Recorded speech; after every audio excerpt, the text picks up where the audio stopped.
Well, it would be easy, Jenna, to say Tampa Bay gave the game away because of the blown coverage by Antoine Winfield Jr. He's a very good player, but he clearly just blew the coverage on that last play that Cooper Kupp, gets the 44-yarder, sets up the game-winning field goal.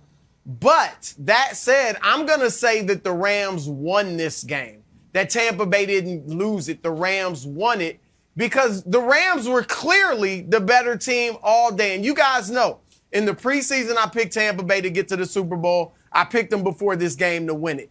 But the Rams were simply better. They pressured Tom Brady 17 times, sacked him 3 times. The pressures, that's the most he's been under pressure all season long. They dominated the line of scrimmage. Their receivers were clearly too much for the Tampa Bay secondary. And Matt Stafford was having his way as they obviously ran to a 27-3 lead. Even if you want to give the Buccaneers credit for, say, the 3 fumbles by Cooper Kupp and Cam Akers, say they stripped the ball or they forced them.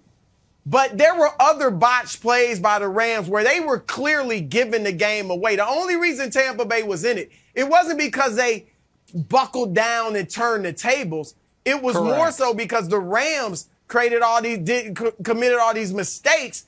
The botch snap to Stafford, that had nothing to do with Tampa Bay. They didn't score on it, but still. And then, remember, Matt Gay missed a 47-yard field goal earlier in the game. And I can't remember the last time I saw a 47-yarder miss short. It was short. It's crazy. Unless there's a windstorm, I don't know when the last time I saw that. So they were being given the game. And I got to give Stafford credit. It would have been easy to fold. You're facing the GOAT. Your team is falling apart. Right. He gets the ball with 42 seconds left and does what he does. So here's the thing, Nick. That's right. You can't give away something you never owned.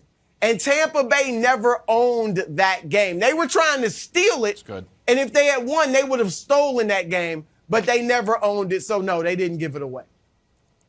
So, listen, I feel like the story of this is the Bucs not taking advantage of a Rams meltdown. And to me, the Bucs lost this game twice. Wilds, the first time they lost this game was in the offseason. And you called this, and I will give you credit. They deluded themselves into believing, all we need to do is bring everyone back. You were not some far and away dominant juggernaut last year. You were healthy at the right time, caught some unbelievable breaks on the playoff run, and you won the championship. And listen, banners fly forever. No one can ever take it away from you. But that wasn't some 15-1 team that's like, just bring everyone back. Nobody's close to us. They thought they were. And the moment that they faced some adversity via a couple key injuries, they folded.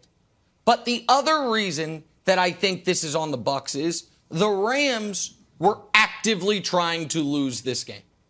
Tom Brady throws that pick at the end of the first half.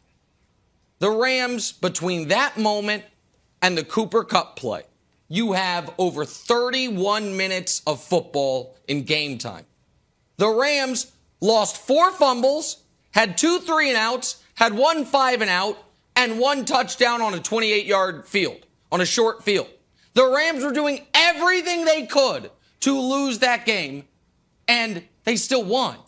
So this is what it really should be like is which team lost. And my answer would be both. But I mean, one of them's got to win, though, so I guess you move on.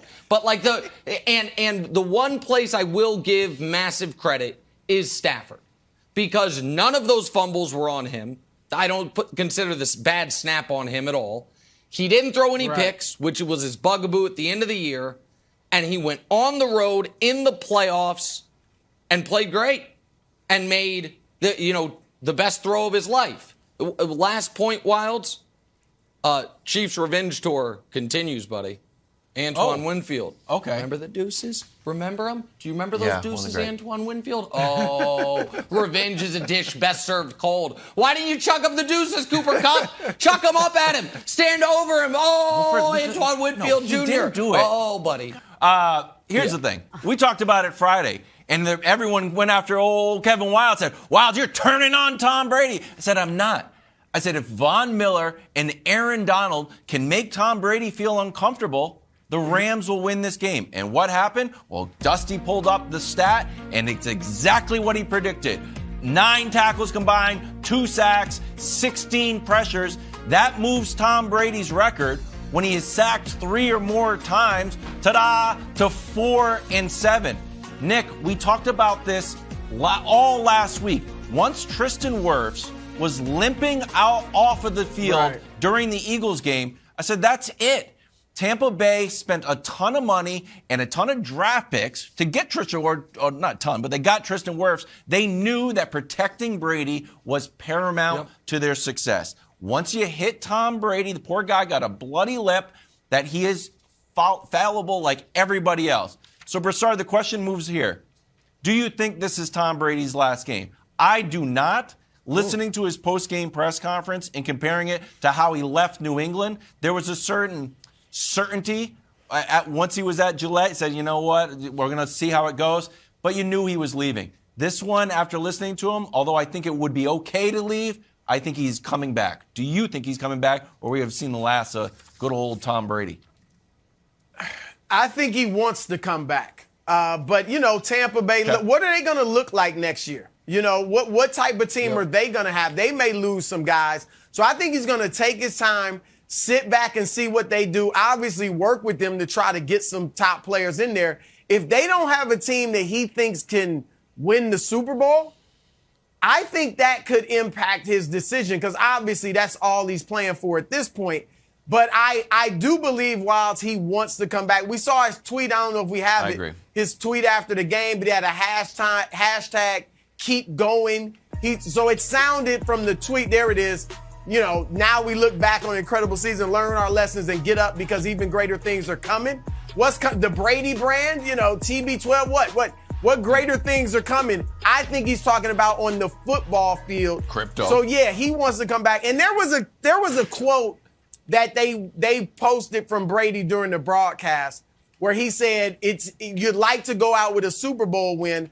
I don't know if that's this year or not. I think by that, I don't think he meant, I'm not sure we can win it this year. I think he meant if we win the Super Bowl this year, I still got a lot left. I still feel great. I don't know that would mean I'm going out on top this year after I win the Super Bowl. So I think his competitive juices are as great as ever, Nick, and I think he'll be back. Or he wants to be back. I have no idea if he's coming back or not. What I will say is this. This would be as close to going out on top as a player could. He goes to Tampa, wins the Super Bowl. The next year, he's going to finish second in MVP, leads the league in everything. And the last 2 times he touched the football in a playoff game, he threw a perfect 50-yard strike, and then they scored a touchdown on the next drive. And I don't know how much it matters to him, and none of us can see this happening, but there's got to be a nagging thing in the back of his head, Jenna, saying, I saw Big Ben's last 2 years. I saw Peyton's last year, even though it ended in a Super Bowl. He was 9 touchdowns, 17 picks. If he were to retire, we would have no memories at all, Jenna, of him being bad. Aside from, if you remember the opening game of the season like 6 years ago, the Chiefs beat him by like 40. But aside from that, remember that? That was Alex Smith. Brady's nowhere near where Broussard. It can hit you quick. All right. It can hit you quick, though.